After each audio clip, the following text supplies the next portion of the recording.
Well, thank you, Tom. Comrades, I think that Percy Shelley, if he was here today, would be pretty pleased by the turnout.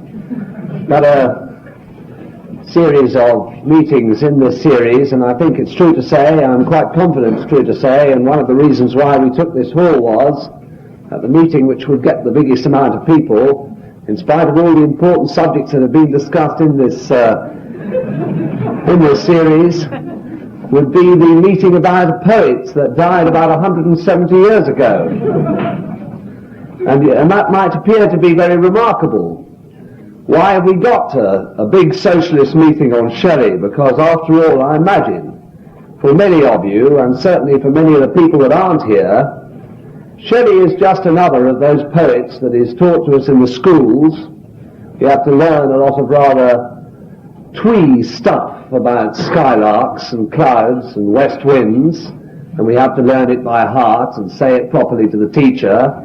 And it doesn't seem to have any relevance whatever to the tradition out of which we come. And so, what are we doing here, and what is the purpose of this meeting? And I want to say, first of all, that there are, in the history of English literature, British literature, two Shelleys, and the two Shelleys are very, very accurately portrayed by a couple of meetings which took place a very long time ago, in 1892, as a matter of fact, in London, on September the 4th, 1892, to celebrate the 100th year of Shelley's birth. Now, the first meeting was held in Horsham. I don't know if anyone here has ever been to Horsham. I've been to Horsham a couple of times, and I didn't see anything moving. I think on one occasion a man crossed the street, and that was regarded as a sensation. Horsham is a place where rich people live and come to buy things in the marketplace. It's a very, very, it was in 1892, just as it is now, a very, very rich place, a place for wealthy people, and yet a meeting was held there to celebrate this 100th year after Shelley's birth, and it was held because that was where, or the area in which Shelley was born. He was born the son of a rich aristocratic landowner there, nice decent Whig family. He was born into there, and the nice decent Whig families of 1892 came to celebrate their child, their prophet. Somebody, after all, who'd come from Horsham, and therefore must have been quite important. After all, he was the son of Sir Timothy Shelley, who also was a baronet, and somebody of very great importance indeed. He was even, from time to time, when he felt like it, a member of Parliament. And the meeting that was held there was a very remarkable meeting. All the important literary people of the time was there. Melvyn Bragg was there, or Melvyn Bragg of his time was there, and Lady Antonia Fraser was there, and all those people were there at that time to come and celebrate the Shelley of Sussex, the Shelley, the son of the Sir Timothy. And one of the people that was there was Bernard Shaw, who was somebody who knew a little bit about Shelley, and he wrote an essay about that meeting which I think summed up very well what the atmosphere was there. On all sides there went up the cry, "We want our great Shelley, our darling Shelley, our best, noblest, highest of poets. We will not have it said that he was a leveller, an atheist, a foe to marriage, an advocate of incest. He was a little unfortunate in his first marriage, and we pity him for it. He was a little eccentric in his vegetarianism, but we are not ashamed of that. We glory in the humanity of it, with morsels of beefsteak fresh from the slaughterhouse sticking between our teeth. We ask the public to be generous, to read his really great works, such as the Ode to a Skylark, and not to gloat over those boyish indiscretions known as Leon and Cintha, Prometheus, Rosalind and Helen, the Cenci, the Mask of Anarchy, etc., etc. Take no notice of the church papers, for our Shelley was a true Christian at heart. The way with Jefferson, for our Shelley was a gentleman, if ever there was one. If you doubt it, ask Lady Antonia, or Melvyn, or Edmund Gosse, who was the man that came particularly on that occasion to talk about the Shelley that they were celebrating there. And that was all very odd, because in his lifetime, Shelley had been hounded and ignored by all the literary lords and ladies of the time. He in the whole period of his life, he was only 30 when he died, but in the whole of that period, with enormous amount of works that he wrote, practically none of it was published. He made nothing at all, literally nothing, from all those poems which were celebrated, or some of which were celebrated, at that Horsham meeting. The Ode to the Skylark made nothing. All those odes made nothing. He couldn't find a publisher to distribute his works. Very, very few of what he wrote was published at all. He was hounded by the Home Office. A number of places that he went to, he was hounded out of it by Home Office spies. Everything he wrote was read by the spies in the Home Office. When his first wife committed suicide, his children were denied him by the Lord Chancellor, the Lord Chief Justice, Lord Chief Justice Widgery, I'm so sorry, Lord Eldon, because, according to the Lord Chief Justice, he was an atheist. The obituary that was written about Shelley when he died in a storm, drowned in a storm off Italy, read like this, started off like this: Shelley, the writer of some infidel poetry, is dead. Now he knows whether there is a God or no. That was the attitude of the time in which he lived. And really, the meeting in Horsham and that Shelley, that has a common ground with the Shelley that was hounded and brutalized and exiled and pushed out of different places where he went to live when he was alive. Because just as the lords and ladies of literature hounded Shelley when he was alive, so they patronized him 60 or 70 years later when he was good and safe and dead. And they patronized him in a whole number of different ways, and they're still patronizing him today. I have here a book by Richard Hughes. This is not a book that I'm recommending. This is a book that I remember with some bitterness, because it's the book that we had to learn at school. It's a school textbook, Shelley, Hughes. And one of the ways in which Shelley was patronized, one of the convenient ways in which he was patronized, was that any ideas that he may have had, any ideas at all, were quietly censored from the textbooks. You read here, and you read right through this little book. You read quite a lot of poetry, some of it very good poetry, but you won't read here one single idea. You won't read here one single one of the many, many poems he wrote, which had the inspiration of ideas about the society in which he lives. There's another book here, I can find it, which is doubtful. This is the Penguin edition of Shelley, which was edited by a very fine lady of letters, a very nice Tory lady called Isabel Quigley. No poet better repays cutting.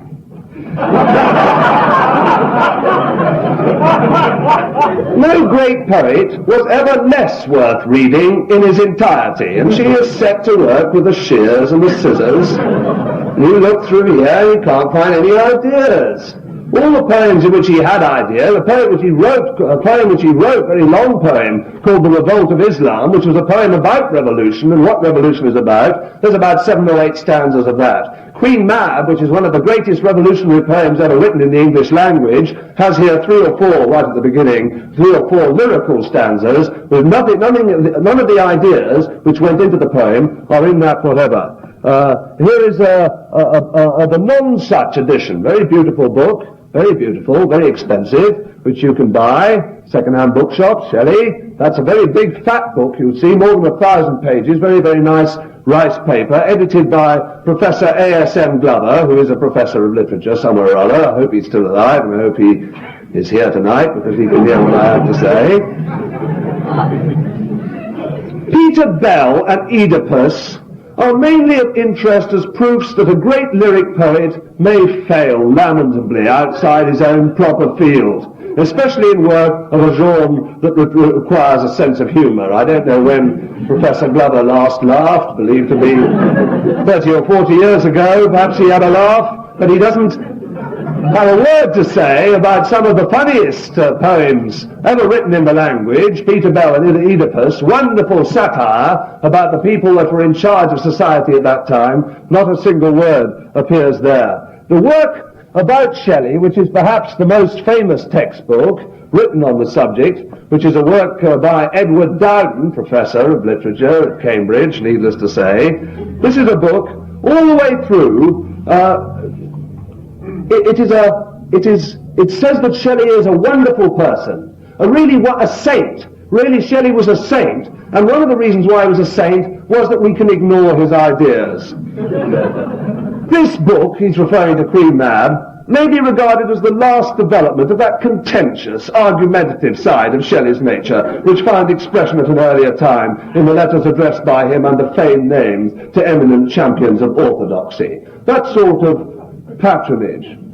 When Shelley wrote Peter Bell III, which is a tremendous attack on the apostasy of Wordsworth, on Wordsworth giving up all his ideas which he'd had about the French Revolution, here Dowden's got, even Dowden has got to have a word of criticism. We must regret that a piece of criticism, more than half unjust in its reference to Wordsworth, remained unprinted until that great poet had won the mastery of the spirits of a generation of Englishmen, which was his due. How dare he attack Wordsworth? A professor of English literature will get his own back on Shelley, even if it's by patronizing him in this enormous 600-page work, which hardly mentions a single one of Shelley's ideas. Now that's the one of the Shelley. That is the way in which they managed to censor him, to take the works, the ideas that he had, and very, very simply to cut it out. There's a book here called The Philosophical View of Reform. This is I think the only edition of this book that was ever published.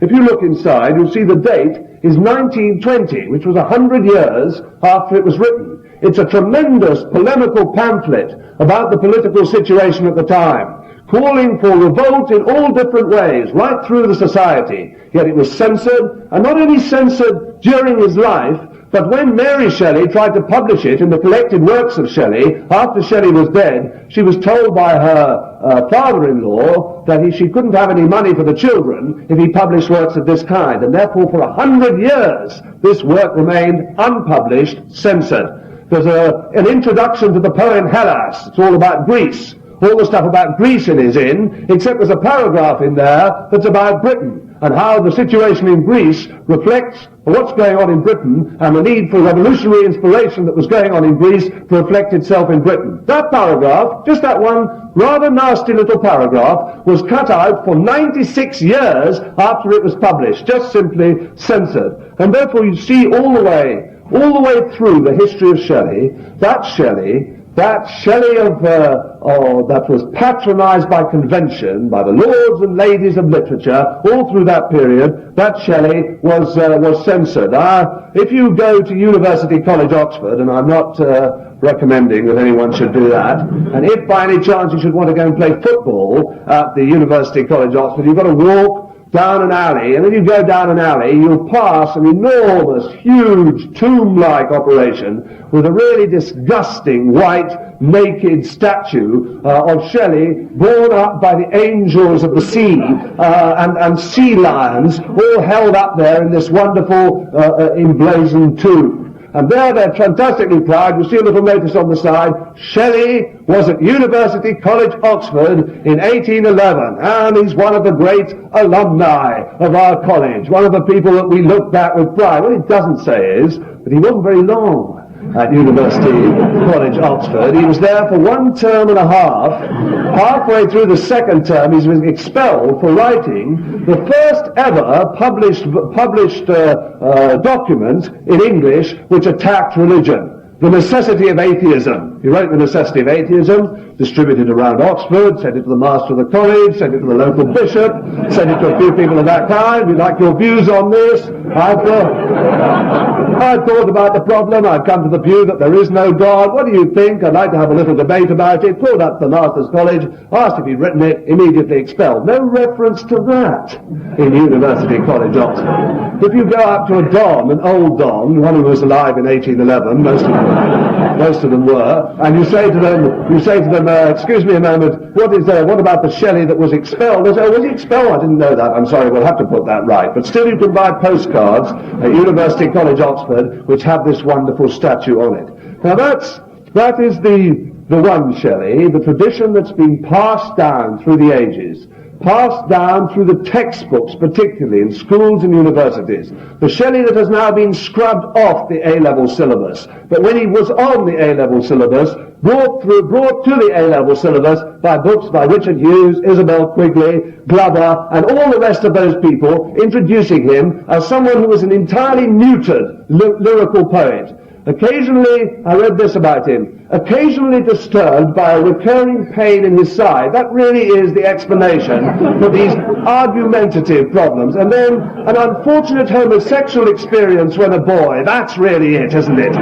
We can dismiss it all. The fellow was odd from time to time, but the trouble was that he couldn't really be clasped into the bosom of that orthodox heterosexuality for which Horsham stands. That is the tradition of Shelley which has come down to us. Now there's another Shelley, and that's really the purpose of this meeting tonight. There's another Shelley, altogether different Shelley. There's an atheist and a Republican and a feminist Shelley, the real Shelley, the Shelley who had ideas, who had revolutionary ideas, and the whole of whose writing was inspired by those revolutionary ideas. And to separate those revolutionary ideas from Shelley is no more than to neuter and castrate, to castrate the poet himself. That same meeting that was held in Horsham that evening, Bernard Shaw went away from Horsham a bit sick. He was a bit sick. He said that any reason why he hadn't intervened was that they were having a free library. They were putting money for a free library. And then when he came out and he looked at the free library, he saw there was a statue of Shelley outside with a Bible under his hand. And he said he wished he had intervened. At any rate, Shaw went on to a meeting that was held not far from here, in the east end of London, in Shoreditch, not far from Cotton's Gardens. That's entirely coincidental. In which there were a number of workers there. 100, 200 workers come to the meeting. Workers from the east end of London in their caps come out from work, come in the evening to a meeting. And there was people speaking there that were atheists and Republicans, Irish Republicans, people of that kind speaking at the meeting. And at the end of the meeting, one of the workers in the hall rose and read, or said, because they knew it, they passed it from mouth to mouth over several generations, a quite different poem. A poem which started like this: Men of England, wherefore plough for the lords who lay you low? Wherefore weave with toil and care the rich robes your tyrants wear? Wherefore feed and clothe and save from the cradle to the grave those ungrateful drones who would drain your sweat, may drink your blood? 7 or 8 verses, straightforward, simple, not very lyrical, but talking about the way in which the men of England at that time worked and sweated for the drones who would drain their sweat and drink their blood. And he knew that, and he read that out. And that was a different kind of Shelley. And how was it that the son of an aristocratic landowner in Sussex, the son of a Whig MP, somebody who went to Eton and Oxford, how was it that somebody so young could come to all these revolutionary ideas to be able to write poetry of that kind? And the answer to that is very, very simple, to do with the times in which he wrote. To do with the times in which he wrote, which also are never discussed by any of these people that write or talk or teach about Shelley in the schools today. To do with the fact that the times in which Shelley was born in 1892, 3 years after the French Revolution, and that the French Revolution had inspired right the way throughout Europe, and indeed right the way through the Americas, whole new ideas. People began to stand up and to think maybe that all the superstitions and all the ideas of passing on orders from above weren't the case. Maybe that wasn't the way in which you should view society. And all the poets of that time, wherever they were born, all the people with any ability whatever, including all the English and British poets that were writing at that time, all of them at the outset were infected with the enthusiasm of that revolution. Wordsworth, Coleridge, Keats, Byron, Southey, All these people that you read people read in schools and universities, all those people that were writing at the same time, just about that period, in those 20, 30 years, all those people were infected with the enthusiasm of the French Revolution and wrote about revolutionary upsurge. Even Wordsworth in his youth used to write about the menace of gold and the power of reason. People used to talk about how reason now can be brought up against superstition, how individual working people are as good as the people who dominate them, and so on and so on. And those things happened because of the French Revolution. And the French Revolution, of course, terrified, particularly as it went on and developed, and the left in the French Revolution began to seize power there, and the masses kept the left in power in the French Revolution. What happened in the British ruling class was a great terror took them, seized with terror, that the Jacobin ideas, the revolutionary ideas, the ideas of reason against superstition would start to grip people in Britain. And therefore they moved troops into the cities, and they unleashed the most terrible repression right across the whole country. All different kinds of spies put into cities, put into workplaces in order to detect out whether or not there were Jacobin or revolutionary ideas of one kind or another. And Shelley developed in that atmosphere. This is the point. Even at Eton, where he refused to take part in the fagging operation, even at Oxford, where he challenged the rights of people to tell him whether he should believe in God or not, those things came right in his youth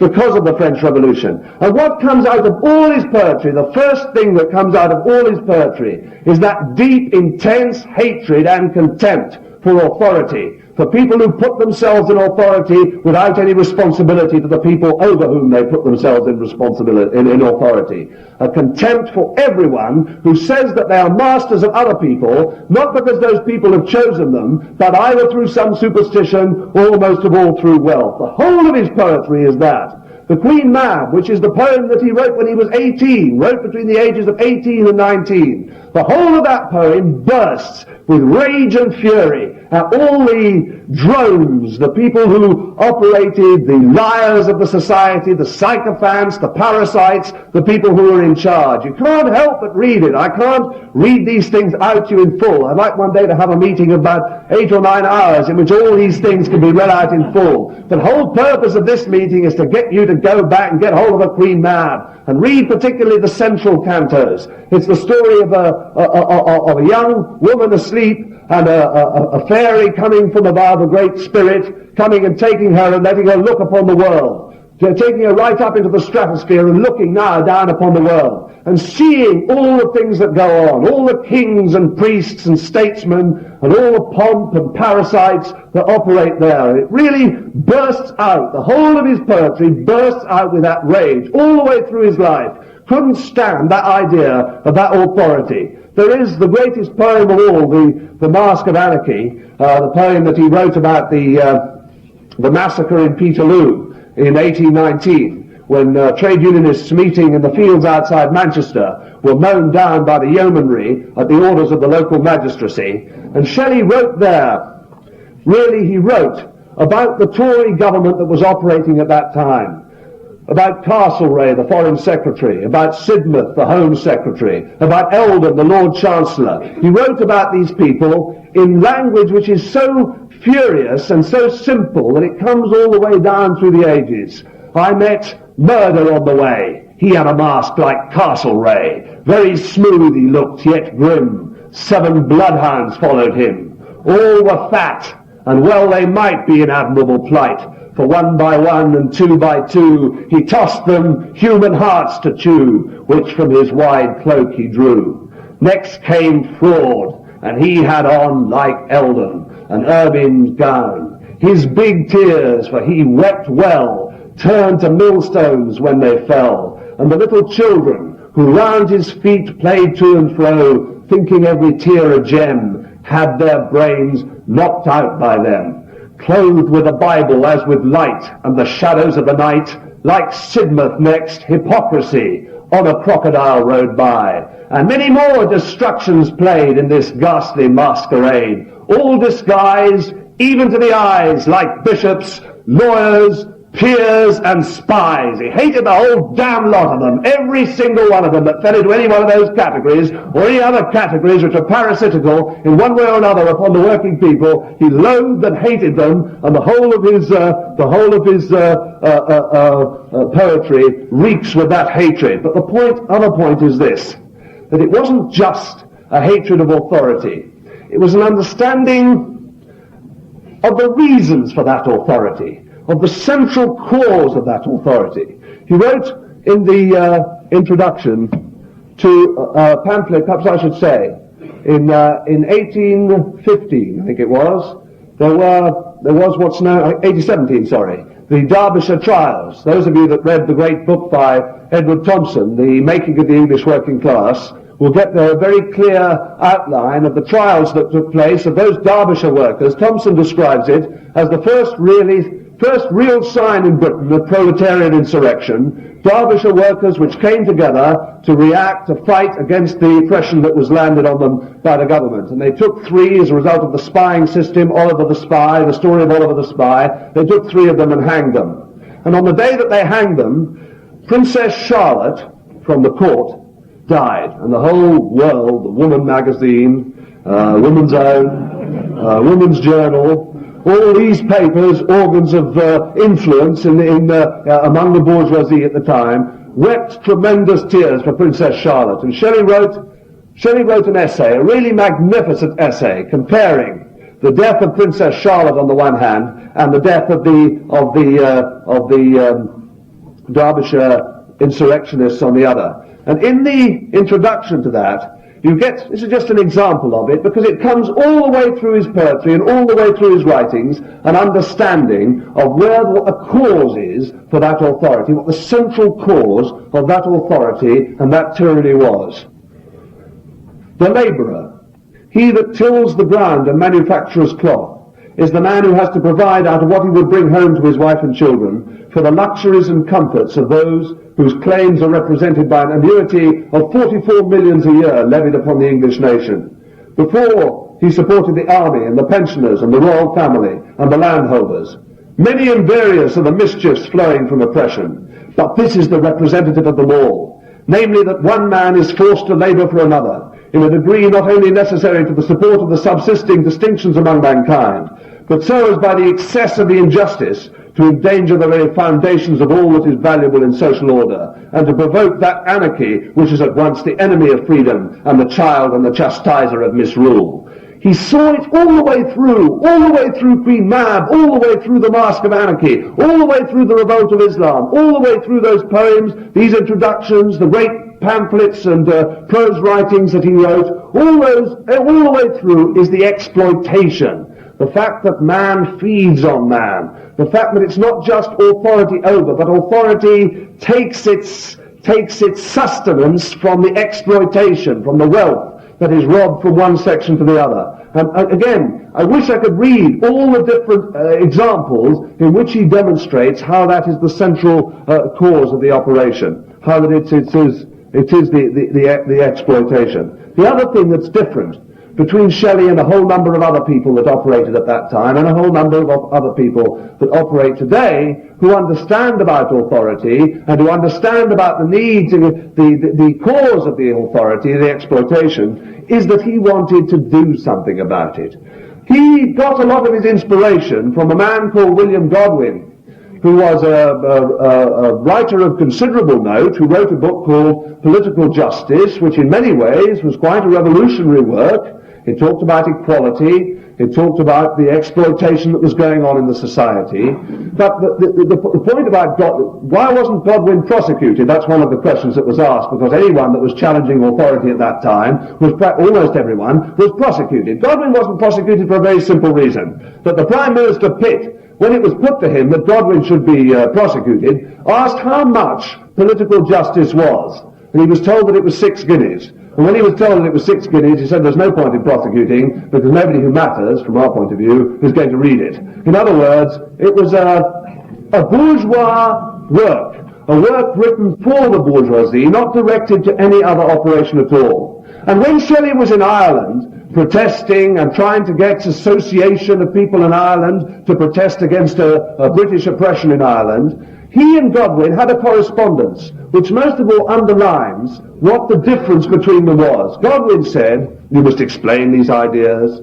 you must come and tell people what these ideas are about, you have to just always tell people, inform people, do it from the fireside, do it gently, do it with people of intelligence, people who understand things, do it that way. Whatever you do, don't talk about associations, don't talk about parties, don't talk about these things at all, because doing that, you will land up in violence. Shelley, you are preparing a scene of blood, he said, writing to Shelley when Shelley was in Ireland. And Shelley wrote back, and I think this, if I can find it, well, very shortly now I'm going to run out of the ability to find things.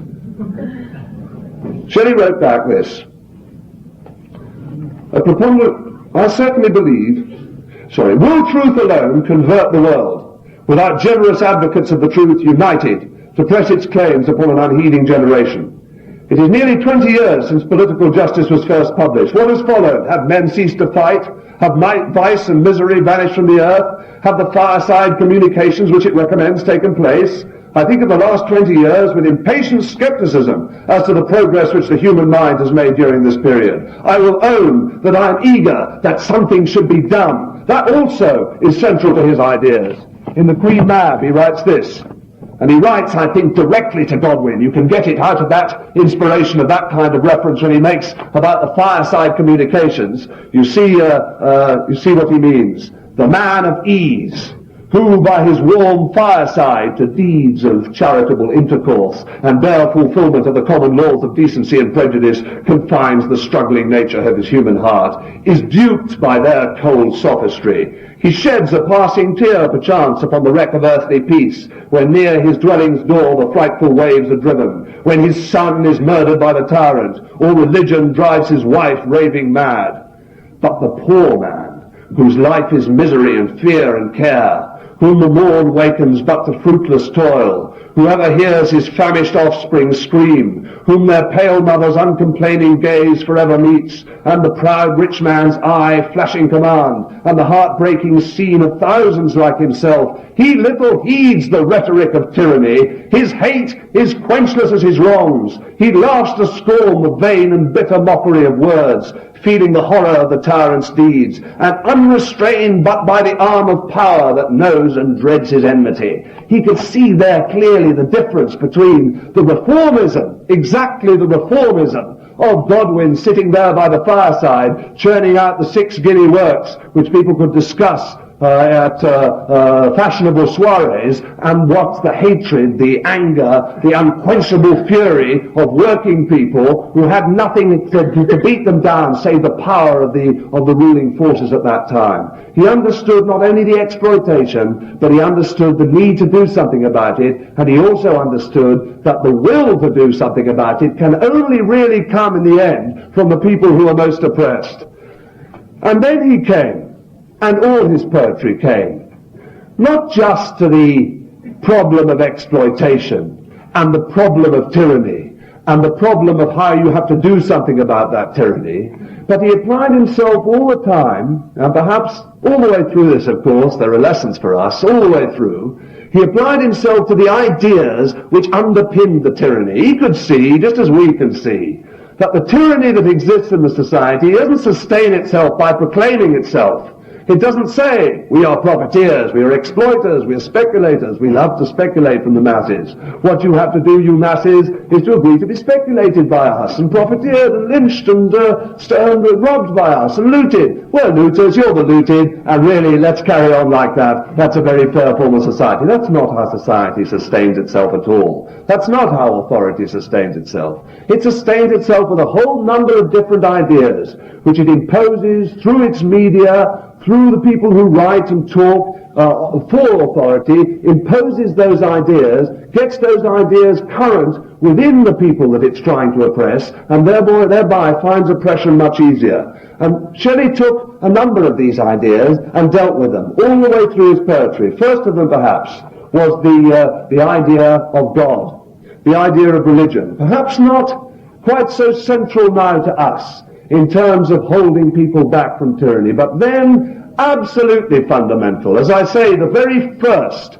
essay that was ever published against religion, against organized and established religion in this country, was the necessity of atheism. And when I say published, I mean that Shelly used his father's funds, which were not given for that purpose, I can assure you, used his father's funds to publish just a few documents and distribute them to the bishops of Oxford. That's the level to which that got published. But he understood that if people talk about God and take their command from a supernatural power and believe somehow that there is another world that they can go to, and any rewards that exist in society exist not in this world but in another world, then that paves the way for authority and tyranny. That is an opening for people to be able to say, nothing you can do about it, absolutely nothing you can do about it, all you have to do is believe. Men say they have seen God and heard from God, or known from others who have known such things, and that his will is all our law, a rod to scourge us into slaves, that priests and kings, custom, domestic sway, aye, all that brings man's freeborn soul beneath the oppressor's heel are his strong ministers, and that the stings of death will make the wise his vengeance feel, though truth and virtue arm their hearts with tenfold steel. All the way through the attack on religion, on God, the proclamation of atheism censored from the end of the revolt of Islam, where the people there, as they come up to be finally chained and burnt to death by the authorities, shout that they want to sow how atheists and republicans can die, and that was cut and carved up and said how libertarians and people who like liberty can die for about 150 years after he wrote it. But those ideas, again, against God, against religion, are central to it. All the way through Queen Mab again is that attack upon the priests, the people that come in the name of God and in the name of some supernatural power, some outside, and get rich and fat as a result of other people not noticing that they're getting rich and fat on the basis of a philosophy based on the supernatural. And then I think perhaps the greatest area, in this area, in the area of the ideas that underpin the tyranny that existed then, was Shelley's attitude to women. See, it wasn't just that he noticed and saw all around him that half the human race were held in a particular form of tyranny, a particular form of contempt.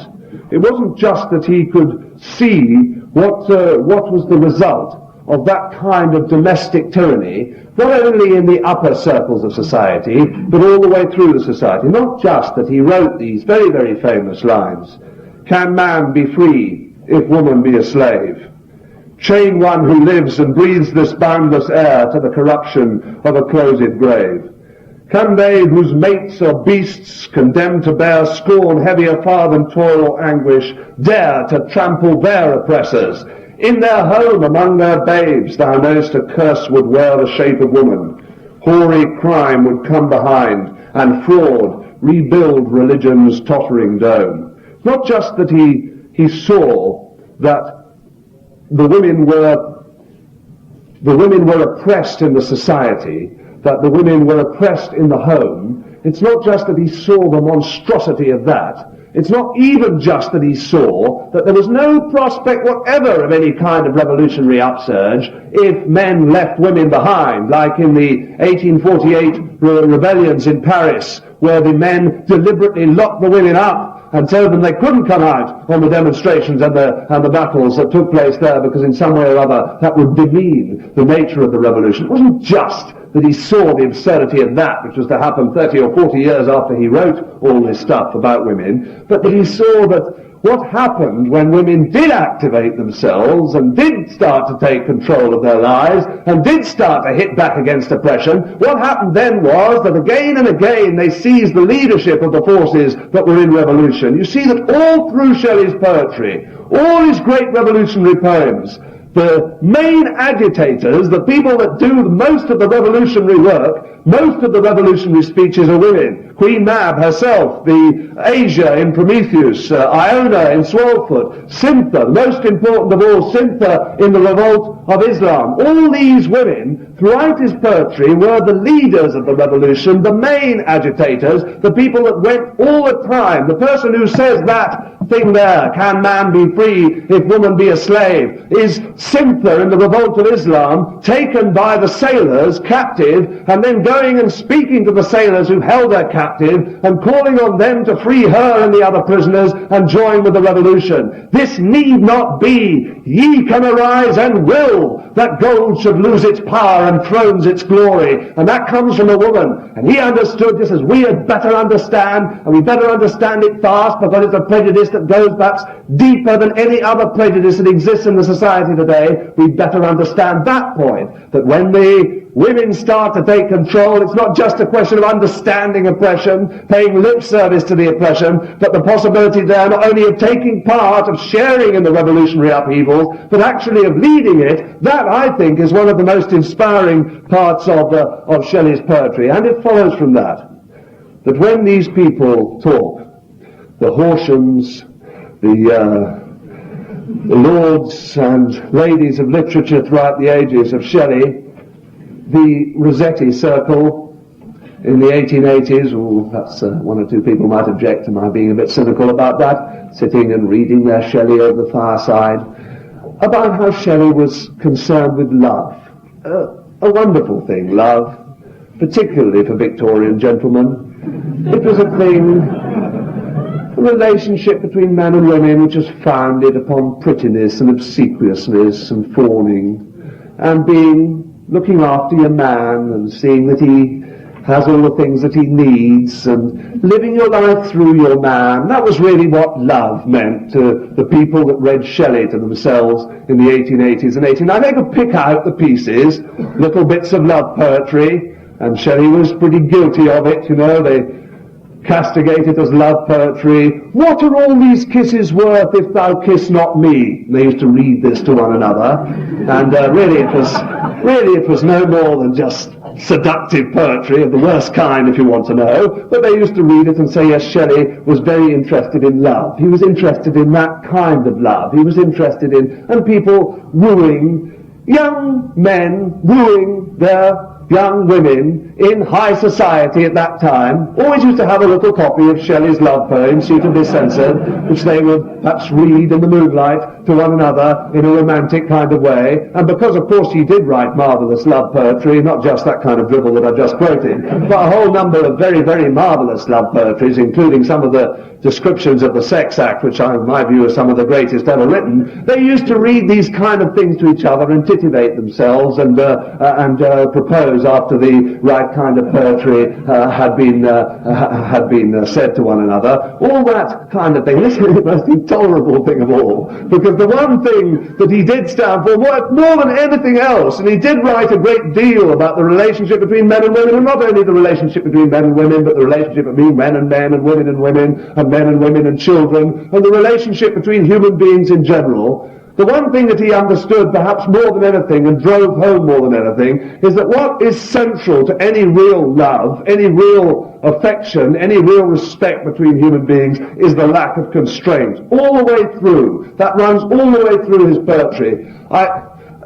It's not just Queen Mab, it's not just the poem which is magnificent, it's the notes to the poem. The notes to the poem, I tell you, I read the notes to the poem when I was 37, and I spent the first 2 hours after reading them dreaming around the place thinking this is absolutely fantastic, and the next 2 years since I read them wondering why the bloody hell I'd never read them before. Absolutely appalling. Most of you got the opportunity of reading them before you're 37. You missed the opportunity, the most appalling thing you've ever done. I just want to...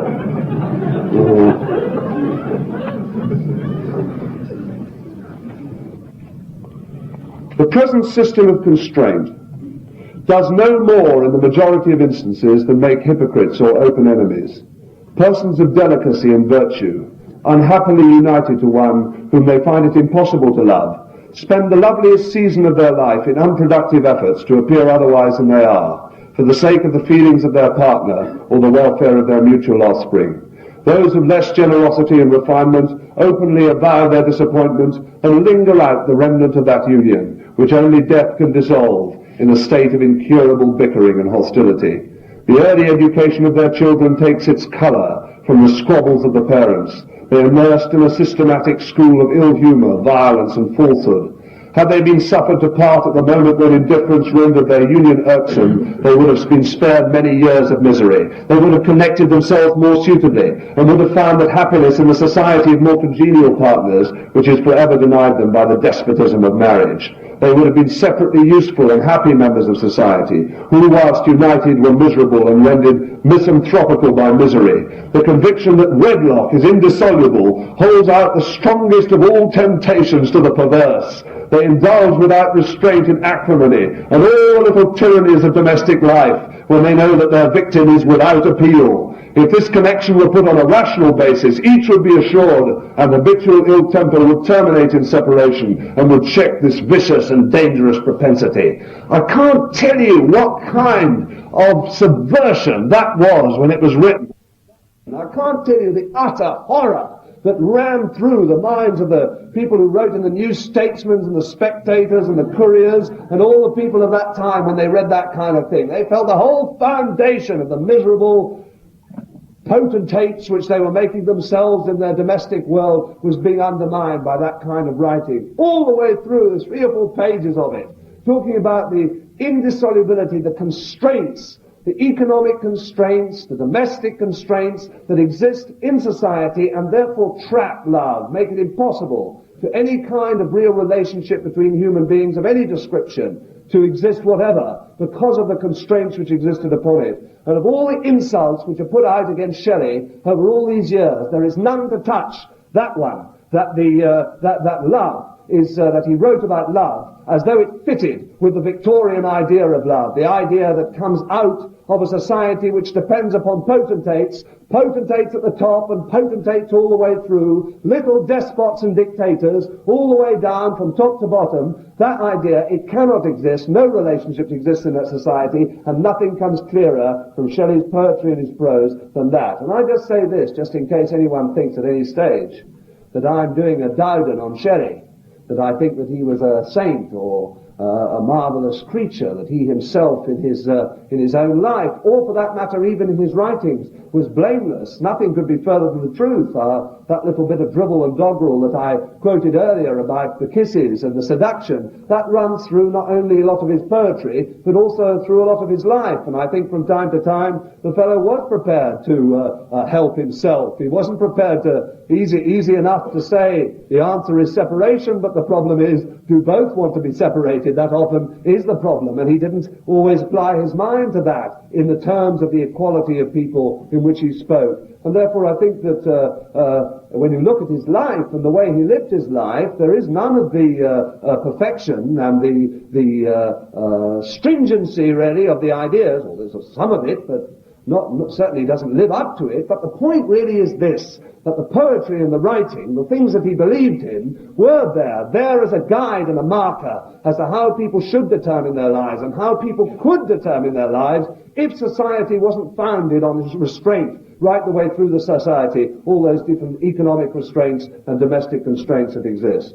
And then people say, and they say it often with a lot of justification, that here all this talk about this great revolutionary poet doesn't fit a lot of the facts. It doesn't fit a lot of the things that Shelley wrote about and how Shelley wrote.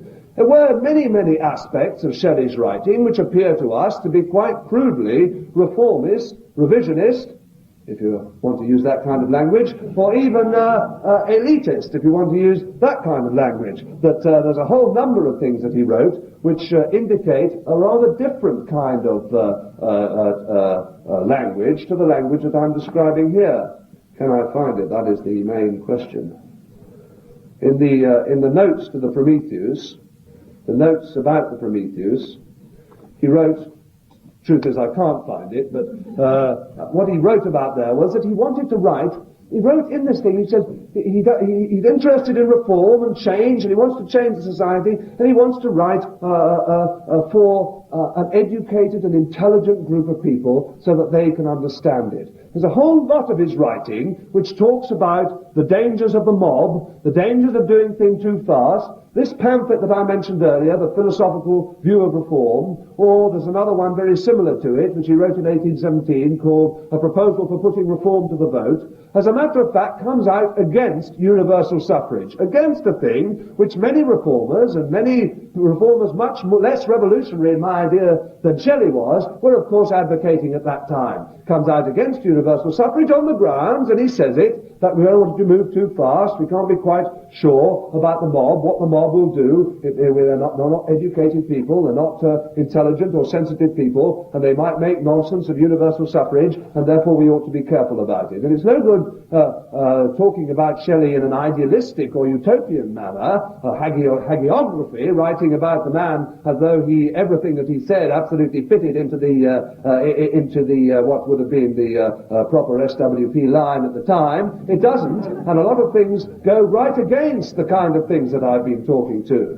And I say, when explaining that and trying to deal with it and trying to understand how such clearly contradictory ideas, there he is talking in the notes to Prometheus about that, opposing universal suffrage again, you also see a quite different, well, put it this, I want you to do it like this, that a number of people, and particularly people who come to revolutionary ideas out of the ruling classes, a species with which I have some familiarity, and people who are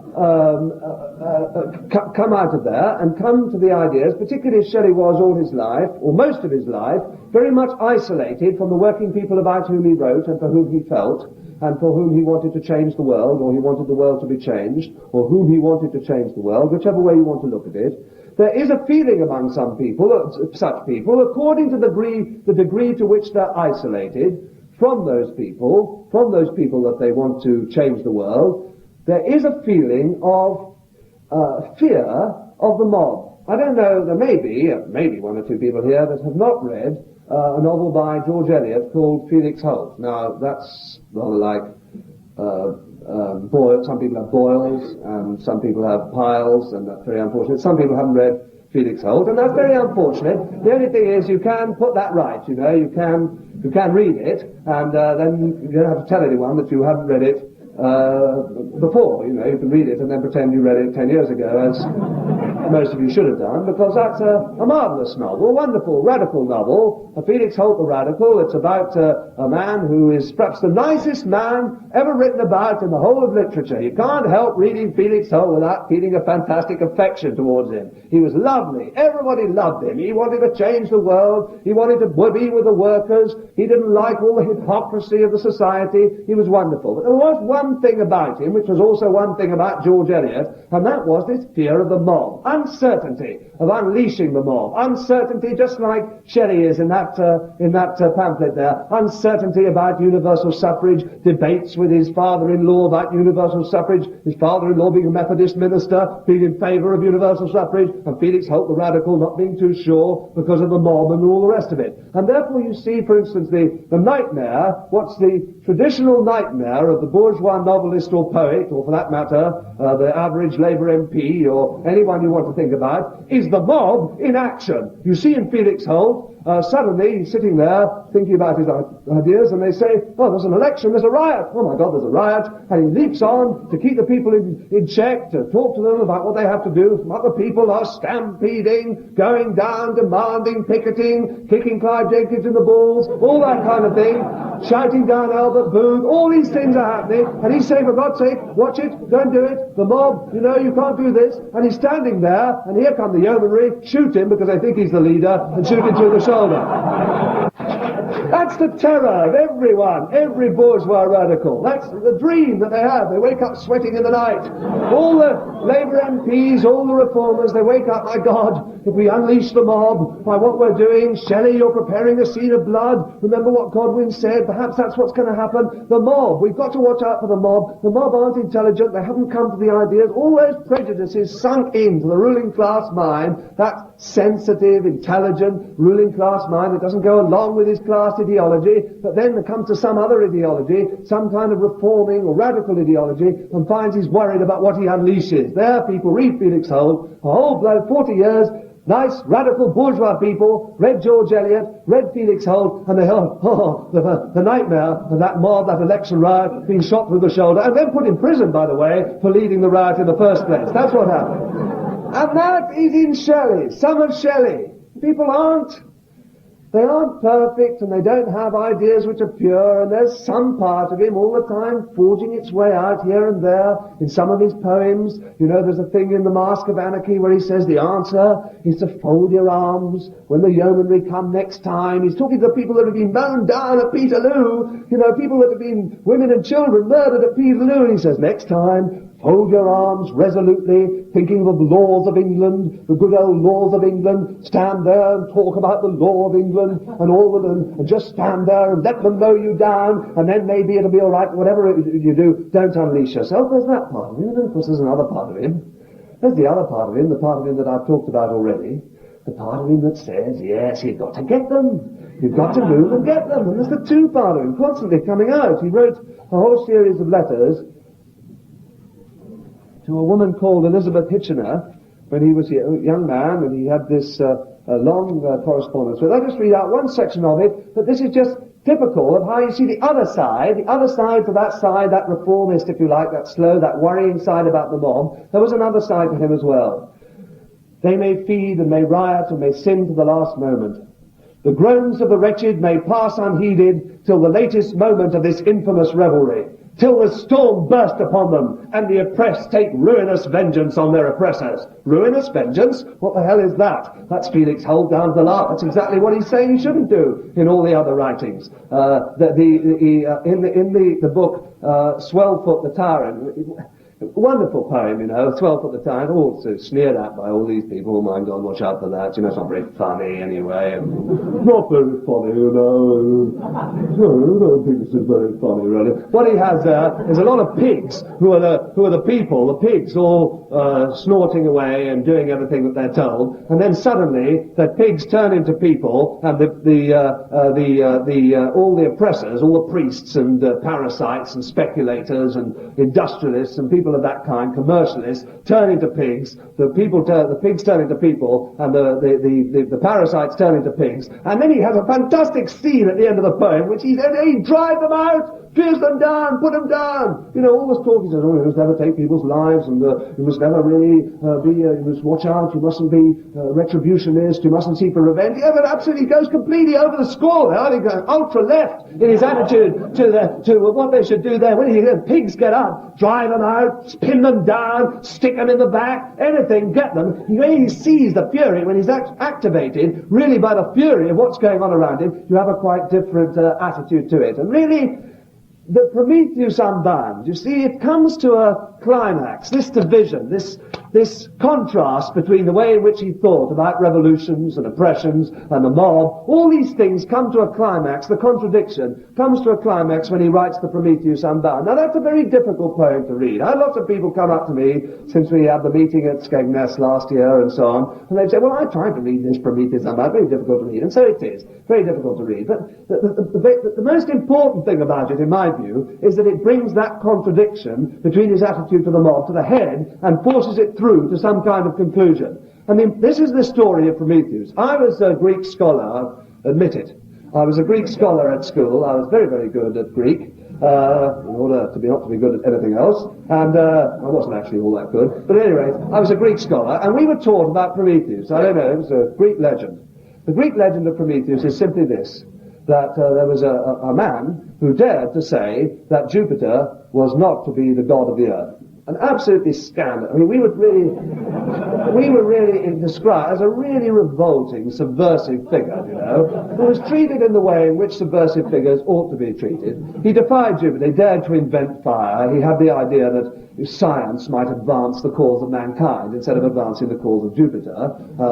Science on the whole, Jupiter's view was that science was really rather a radical idea in the first place. It was better without science of any kind in order that the rule of Jupiter can be more safer, and therefore Prometheus disobeyed Jupiter, invented fire, had this idea about science, and he was treated in the way in which all naughty public school boys ought to be treated, which was that he was chained to a rock for 7 million years. And every evening and every morning, a vulture came and gnawed out his liver, which would grow again by the following morning or evening, and then the vulture would come again and gnaw it out. And it was extremely painful, and they're looking into these practices, I understand, the Brazilian police and the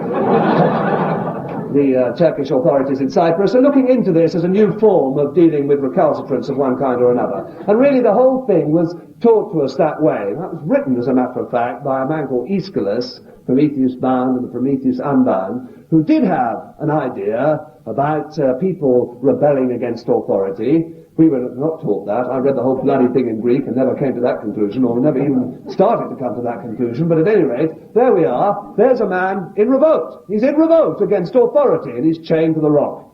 Shelley writes a poem about this man chained to the rock, and his lover, Asia, seeks to get him off the rock. He represents chained man, oppressed mankind. He represents oppressed mankind. His lover, love militant Richard Holmes, the only book worth reading on the subject, Richard Holmes describes as love militant, not just in love. Oh, my man is, he's chained to the rock.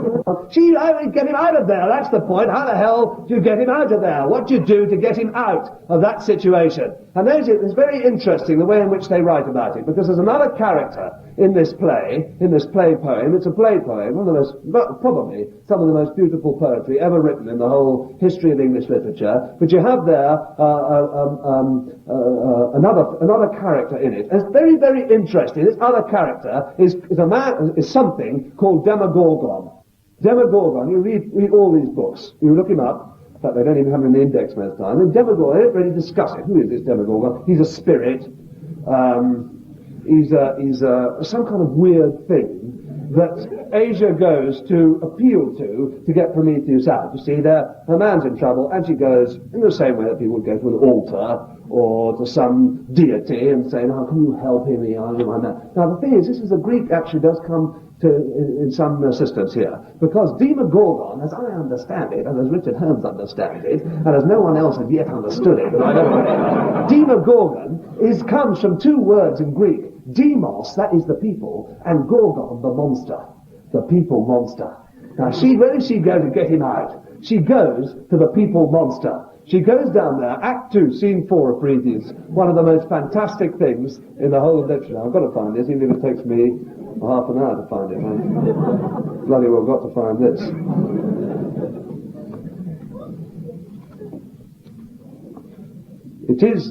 Act 1 is extremely difficult to read, and I don't blame anyone who doesn't read it. And if I were you, I would go straight to Act 2, Scene 4. The cave of Demogorgon. Enter Asia and Panthea. These are the people that operate. And they go down into this cave. What veiled form sits on that ebon throne? Asia, the veil has fallen. Panthea, I see a mighty darkness filling the seat of power. And rays of gloom dart round as light from the meridian sun, ungazed upon and shapeless, neither limb nor form nor outline, yet we feel it is a living spirit. Demogorgon comes to speak. Ask what thou wouldst know. Now what you have now, coming on now, is what we're doing all the time. It's a piece of agitation. It's a piece of quite simple agitation. There's no good how the hell anybody reads this without understanding that this is the people, this is the monster of the people, something human that can release the dreadful situation that both Asia and Prometheus are in. Asia, what canst thou tell? Demogorgon. And you can imagine this going on in any factory. Ask what canst thou tell? Demogorgon. All things thou darest demand. They know everything. Who made the living world? Demogorgon. God. What causes the crisis? Race. Country's in a mess. Who made all that it contains? Thought, passion, reason, will, imagination. God. Almighty God. Yes, it's a relatively responsible. Creator wages causing the economic crisis. That's what's happening. Who made that sense which, when the winds of spring, in rarest visitation, or the voice of one beloved heard in youth alone, fills the faint eyes with falling tears, which dim the radiant looks of unbewailing flowers, and leaves this peopled earth a solitude when it returns no more? Demogorgon, merciful God. And who made terror, madness, crime, remorse, which from the links of the great chain of things to every thought within the mind of man sway and drag heavily, and each one reels under the load towards the pit of death, abandoned hope and love that turns to hate, and self-contempt, bitterer to drink than blood, pain, whose unheeding and familiar speech is howling, and keen shrieks day after day, and hell, all the sharp fear of hell. Demogorgon, he reigns, utter his name! A world pining in pain asks but his name. Curses shall drag him down. And she whips him with the agitation, whips him with it, asks the simple question first, is it God who does it? Well, what about all the dirty things that are going on? What are you going to do about that? All the way through this passage, whipping him with the agitation, long spells and short spells. Whom callest thou God? I spoke, but as you speak, for Jove is the supreme of living beings. Who is the master of the slave? Asking the question, who is the master of the slave? And on and on and on until she says, Prometheus shall arise, henceforth the son of this rejoicing world. When shall the destined hour arrive? Behold, and now, when you talk about what happens after that agitation, constant agitation, come on, come to the ideas, come out of your old religious superstitions, all your backward ideas, your racialist ideas and so on, come out of them. What happens then? What can happen? Now then there is imagery. What happens, behold then, what happens is that two cars emerge out of the cave.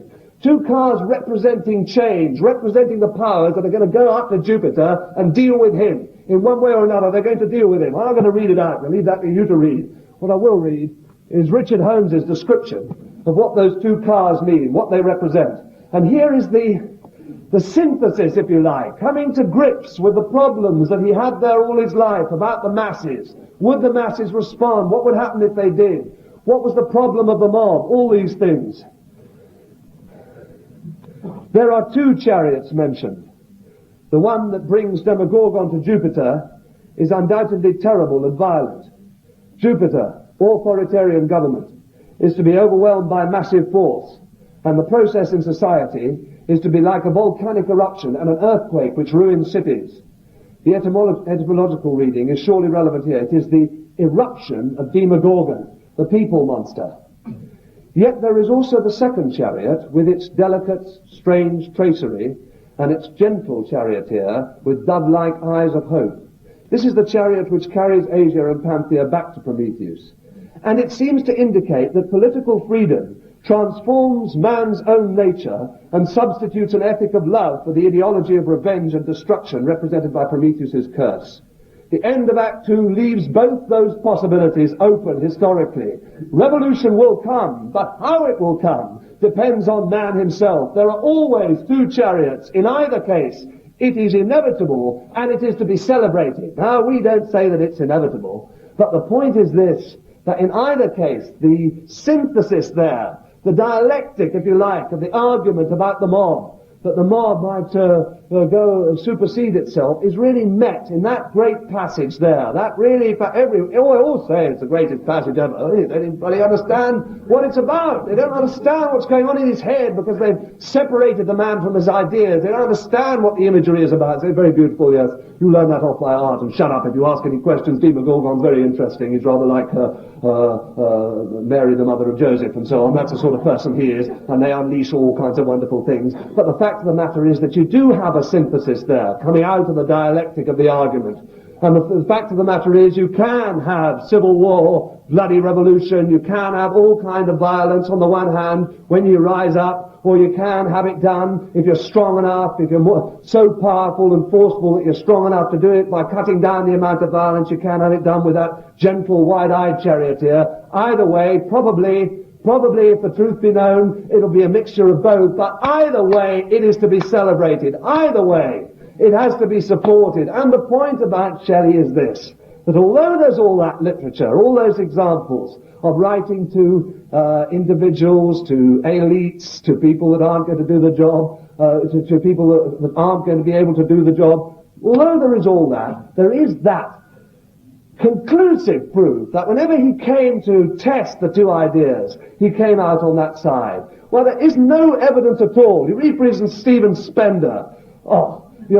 Stephen Spender, old Stalinist hack, the 30s, who couldn't even bear to be a Stalinist, had given that up, and had just sort of dribbling on in the Times Literary Supplement and so on. And he writes, there's a lot of proof that Shelley at the end of his life, he started to give up the revolutionary ideas that he had before, and really, that is not what happened at all. That poem is written right at the end of his life. All the great poems of 1819, from The Mask of Anarchy, those shorter poems, one that starts off, an old, mad, blind, despised and dying king. That's not the line of a man who's giving up the struggle. Real attacks on that Castlereagh administration, all that comes right at the end of his life. Those things happen there, and the people that understand Shelley understand that he would have gone on to develop. The tragedy was that he did die when he did. He'd gone on to develop that idea among the rising working class movement that was taking place. One person who understood him, a man called Karl Marx, who was writing at the same time as all these dribblers were mucking about in Horsham. Or a little earlier, at any rate. And this is the Franz Mehring biography of Marx. And Marx, as I think one thing that did come out of that dreadful series on Eleanor Marx that was on the television recently, one thing that came out, one or two tiny little scraps of information and importance came out. One other thing was that Marx and his family were great lovers of literature, and great lovers of English literature, and weren't people who looked back on literature in the way in which some sectarian people do, as though it was something all belonging to the bourgeois past, and that all literature starts from the revolution. He was someone who looked back and notified and revelled in the great literature that had taken place before. After Marx had become permanently domiciled in London, English literature took first place, and the tremendous figure of Shakespeare dominated the field. In fact, the whole family practiced what amounted to a Shakespearean cult. Unfortunately, Marx never at any time dealt with Shakespeare's attitude to the great questions of his day. Referring to Byron and Shelley, however, he declared that those who loved and understood those two poets must consider it fortunate that Byron died at the age of 36, for had he lived out his full span, he would undoubtedly have become a reactionary bourgeois, whilst regretting, on the other hand, that Shelley died at the age of 29, for Shelley was a thorough revolutionary and would have remained in the van of socialism all his life. He did, although dead, remain in the van of socialism all his life. The greatness of that book by Richard Holmes is that it traces this other Shelley, that revolutionary Shelley, that Shelley that would have remained in the van of socialism all his life. It traces that Shelley through the years that followed Shelley's death. It traces him through the period of the Chartists, there's a book here, this book, nicest book I've got, not on loan to anybody. This is a book of a publication of Queen Mab, which is dated 1821, and was published, without Shelley's permission, by a man called William Clark, who was one of the many people at that time that started to publish literature on the streets, on the stalls, outside the ordinary publishing houses, without the necessary stamps and without the necessary government approval, and sell things in millions. There's the Queen Mab. It wasn't, of course, bound like that in those days. It was just a leaflet which was dished out. Between 1819 and this was published in 1821 rather, between 1821 and 1841, those 20 years, there were 14 separate editions of the Queen Mab, just the Queen Mab, published by working class publishers for working people, sold, sometimes given away, but sold at very cheap prices in bookstores, in places of work, and all around the place in the neighborhoods and the working class areas where people live. No one can tell, of course, because this is a history which we haven't got enough of, but no one knows how many copies are sold. We know how many editions there were. These are just 14 editions that Richard Holmes has found, but there are many, many more, no doubt, than that. All these things, The Mask of Anarchy, the address to the people on the death of Princess Charlotte, all these wonderful works were published not by these bourgeois publishers, who on the whole tried to keep Shelley's works to themselves, and instigated all kinds of prosecutions against the people that this fellow was hounded off the streets. He was prosecuted and sent to prison for 3 years for publishing this book. Richard Carlyle, that published all of Shelley's works in his great works, The Republican, copies of works that sold particularly in Ireland. Richard Carlyle spent years and years and years in Dorchester prison, still giving orders that these sorts of publications should be published. That tradition goes all the way through the 1830s. Through the 1840s, Thomas Cooper, the rhymer, the Chartist rhymer, what they used to do because many people couldn't read, they used to go to workers' meetings and talk poetry, and read out the Queen Mab, and read out the Mask of Anarchy, and read out the shorter poems of 1819, the Men of England, and all the rest of them. They used to read those things out to people, and people used to learn them and pass them on to their families, and that's a tradition which is buried from the bourgeois publishers, but it's a tradition which comes through that Bernard Shaw meeting in 1890, and right up to the early communist movement in the 1920s, when Shelley again was a great favourite. And I say the early communist movement in the 1920s, because the later communist movement is not, does not find Shelley a favourite. Where's the book? Here is a disgusting book by a man called David Dyches, who is, I think, still the professor of literature somewhere or other, but in the old days, in the good old days of the 1930s, when they produced, this Left Book Club, 257 editions, quite a considerable feat, the publishing of it, except that so much of it is so much utter drivel. This is, I think, a response of what you might call the left Labour communist tradition, how it had degenerated even by, I think this was published in 1938.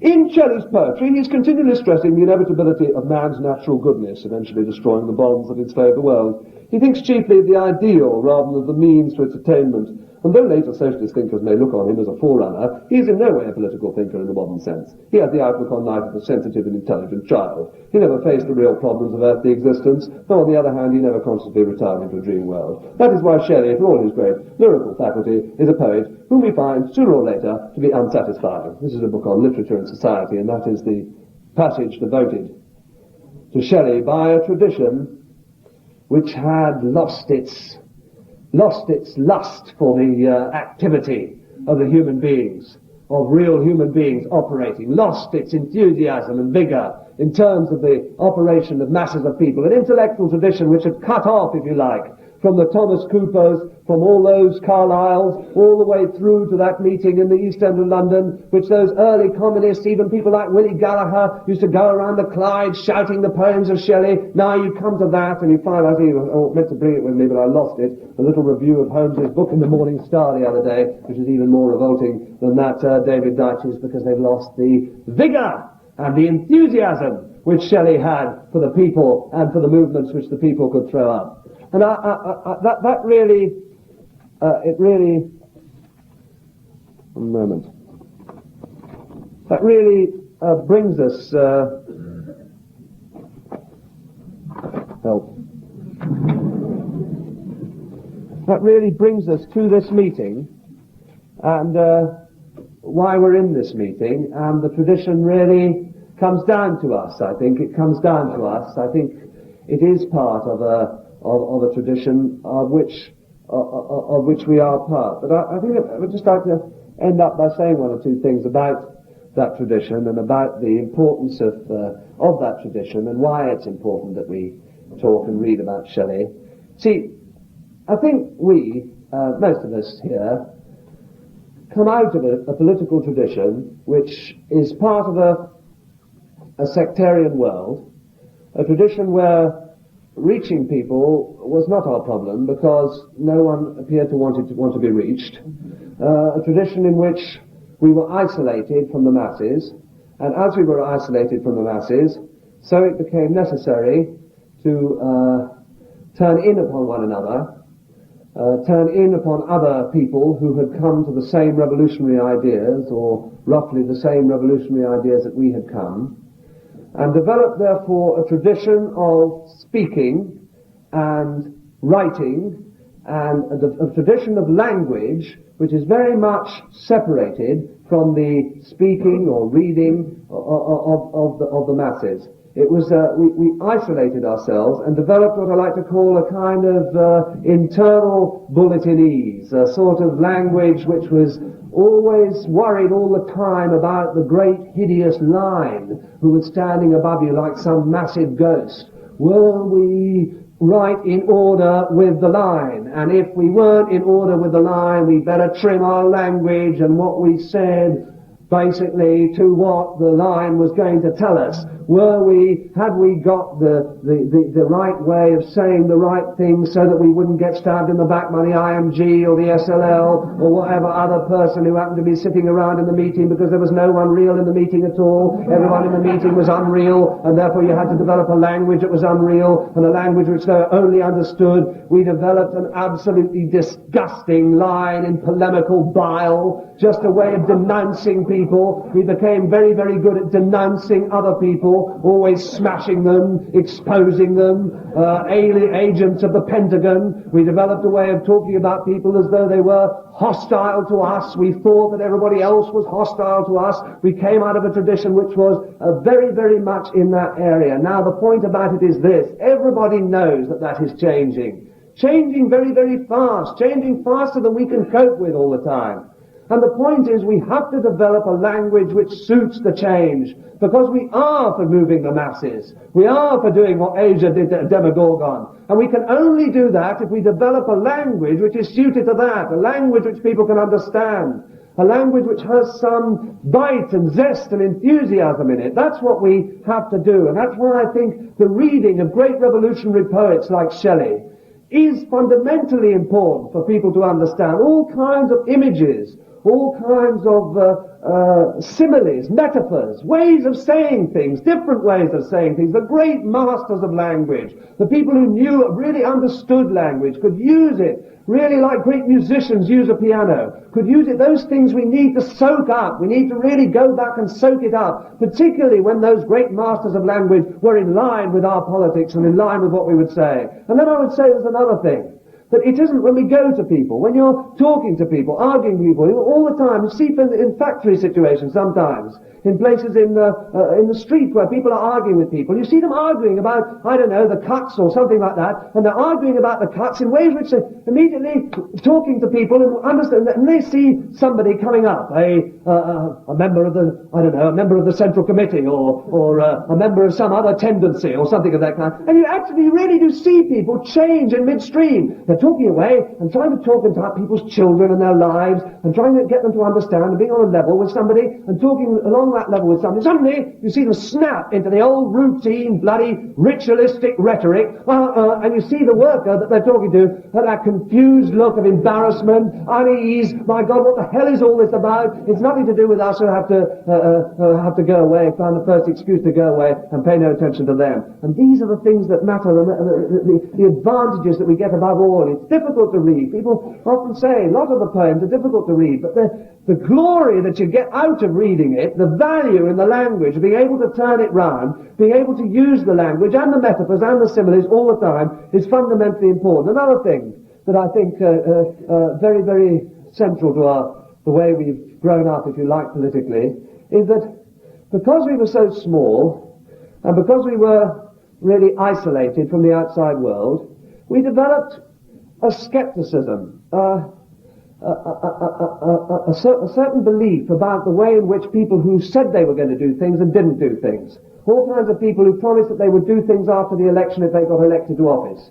All kinds of Communist Party people who were very sentimental about freedom and liberty, but didn't appear to be doing anything about freedom or liberty. And therefore we developed a skepticism about that, a skepticism which to some extent shaped our language and our attitudes. We were skeptical all the time, worried about that, and we grew out of that. It wasn't an unhealthy thing. We grew. The fact that we're here at all is partly to do with the fact that people held the line, and they held the line skeptically. They were able to say, we don't go in with that kind of thing because that's bloody sentimentalism, and we don't go in with that kind of thing because that's reformism and opportunism. We don't go in with those kind of things. We stick to where we are. But the problem now is much more serious than that.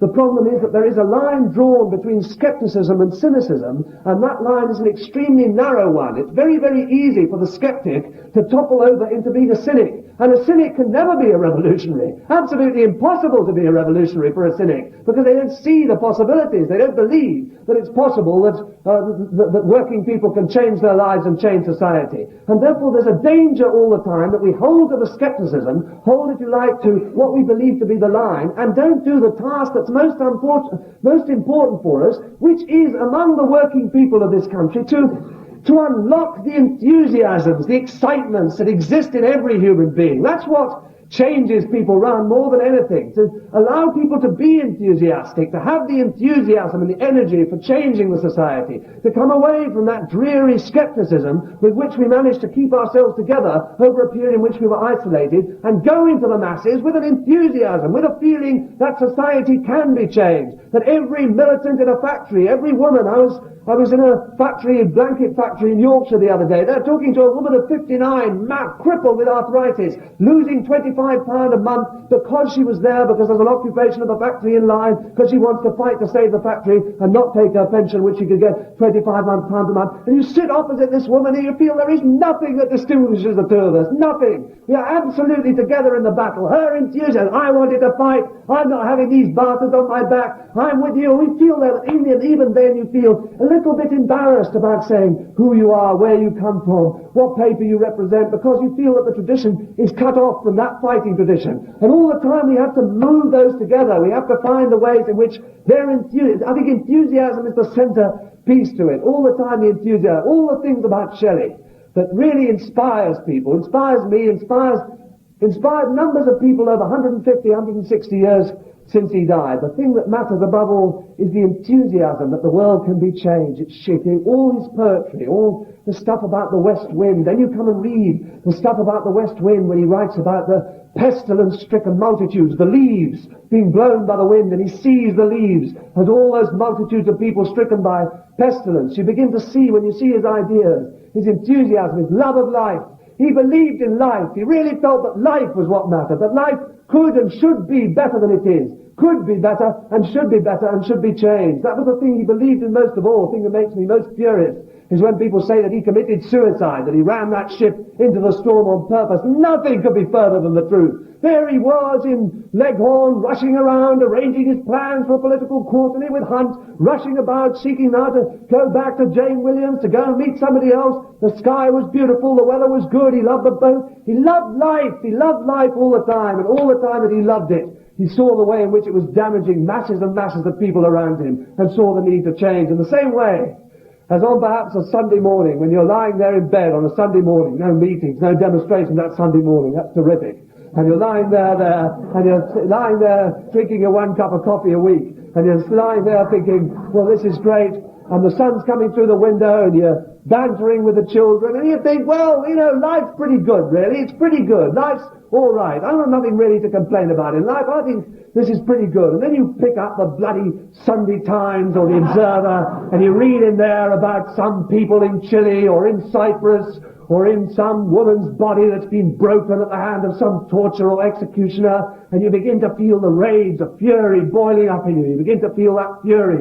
But there's the life that could be, it is there. And there's the life that should be. And the difference between what could be and what should be on the one hand and what is on the other hand is intolerable, and it has to be changed, and it can only be changed by the action of the masses. Just the way in which hundreds of us feel like that the whole time. So Shelley there, basking in the sunlight in Leghorn in 1819, coming down to breakfast, chatting to his family, talking quietly, enjoying life, thinking of the boat trip that he was going to have that day, thinking of the wind and the sun and the stars, and suddenly the papers come in from England, and the papers tell the story of the massacre of women and children at Peterloo, and he flies up into the attic, furious, furious, and he writes that poem, The Mask of Anarchy. He didn't have a Socialist Workers' Party to activate through. That was his problem. He didn't have a party, an organisation, no one round him. But he had the ability to write there. He had the ability to write the fury, the resentment, the appeal for revolution, which all of us must feel. And this slaughter to the nation shall steam up like inspiration, eloquent, oracular, a volcano heard afar, and these words shall then become like oppression's thundered doom, ringing through each heart and brain, heard again, again, again, rise like lions after slumber, in unvanquishable number, shake your chains to earth like dew which in sleep has fallen on you. Ye are many, they are few.